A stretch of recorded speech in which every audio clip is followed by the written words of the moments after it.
Breaking news para sa Lakers fans.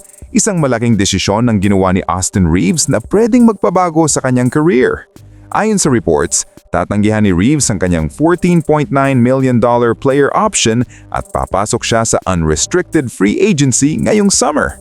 Ngunit hindi lahat ay kumbinsido sa move na ito. Nagbigay ng babala si Lakers legend James Worthy. Ayon sa kanya, delikado ang ginagawa ni Reaves dahil nakataya dito ang kanyang future. Kung magkamali siya ng timing, pwedeng bumagsak ang halaga niya sa market.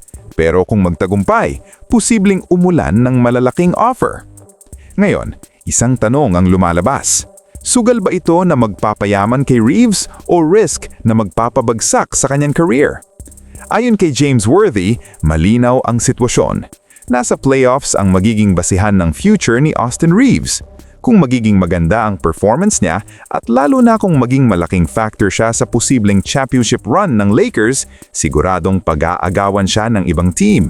Tataas ang value niya at pwedeng makakuha ng multi-year deal na mas malaki kaysa sa kasalukuyan niyang kontrata. Pero may kabilang side ang risk. Kapag hindi naging maganda ang playoffs ni Reaves o kung mawala siya sa spotlight, pwedeng bumaba ang interest ng mga team. Kapag nangyari iyon, maaaring hindi niya makuha ang pinapangarap niyang malaking kontrata. At doon papasok ang sinasabing delikado na bahagi ng desisyon niya. Dagdag pa ni Worthy, minsan, kailangan mong isugal ang future mo habang bata ka pa. Ito ang panahon para i-maximize ang opportunity.